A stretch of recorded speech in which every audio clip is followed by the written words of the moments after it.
Previously on By.Any.Means.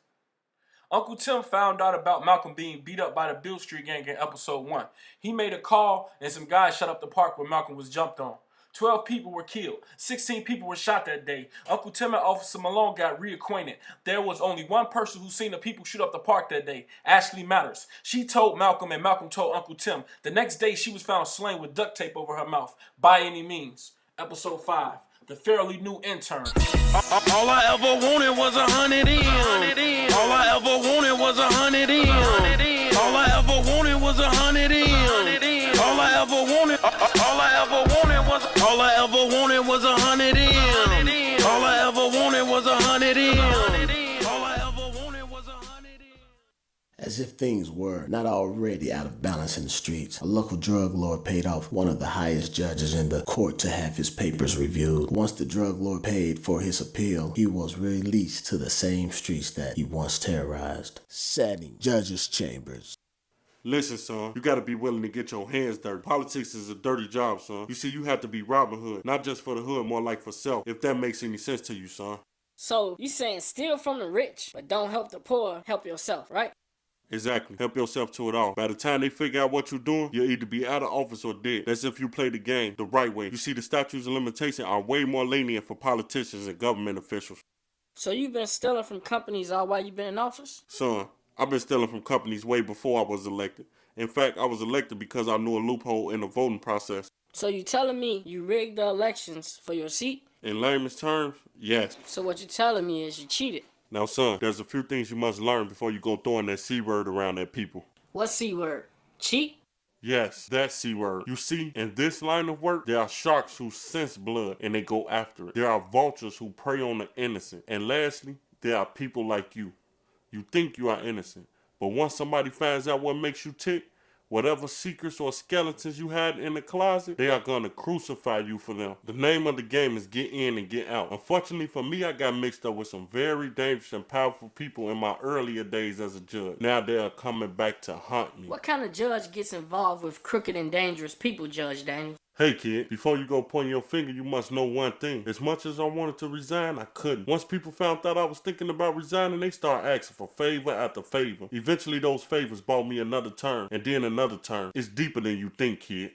Let me ask you this, Judge Daniel. Is that something that you regret? I cannot regret it because it's water under the bridge, son. It happened already. There's no way to make up for the things I've done and took as a result of being mixed up with the wrong people. So you pretty much bribed your way into office. I find that to be rather intriguing. Trust me, it's not that intriguing. More dangerous than anything. See, when you become a judge one day, you will realize that everything we talked about today was a blessing. You have to do what you have to do to get where you got to go. Understand, kiddo? No, sir, I don't. Everything you've done up to this point has flawed motives, and they all stem from you being selfish. That's the name of the game, son. Play the game or get played like a game. You pick your own poison. But remember, at the end of the day, you have to drink whatever poison you pick. Your entire campaign was built on lies, Judge. Isn't that illegal? No, if you don't get caught. I just want to let you know that I've been recording this entire conversation. You learn pretty fast, young sir. But the moment you step outside those doors with information from this meeting, you will be hunted down and slaughtered, and your entire family will be forced to watch.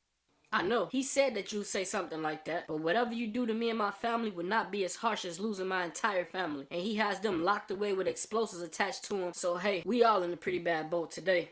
Wait, son. I can help you. Let's talk this over. Maybe I can help you find your family. It's too late, Judge. It's too late. Part 2.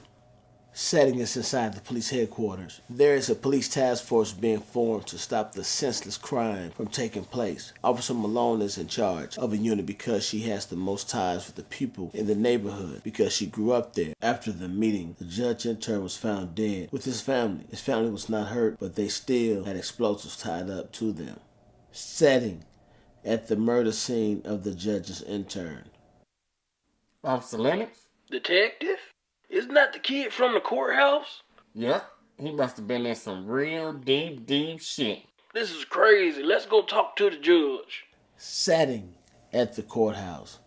Officer Lennox and Detective Stanson, to whom do I owe this visit to? Your intern, of course. Is he okay? He told me earlier that he was in some deep, deep shit. And when I tried to help him, he told me there was nothing I can do.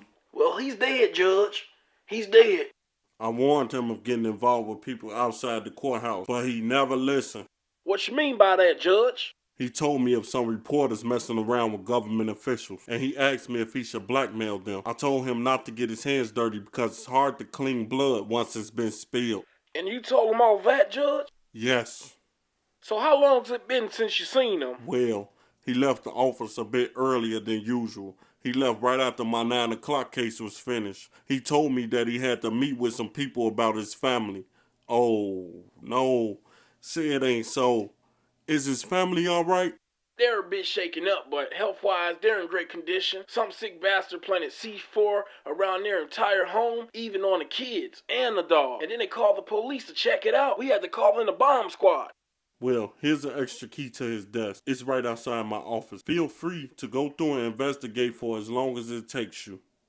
All right, thanks, Judge. You be safe out here. You know it's all type of creeps and shit planting C4 around people's homes and on their dogs, so watch your back. Giving my best, I wonder if I'm good enough. Should I stay, should I go, I don't know. Giving my best, I don't feel like I'm good enough. Should I stay, should I go, I don't know. I'm living these cold days, but praying for better nights. Articulate observations from living the street life. Cause under them street lights where niggas get clean tight. Scavengers looking for paper, kids gotta eat right. Chicks holding 12 gauges, niggas with no money. It's death up on them corners round here for this fast money.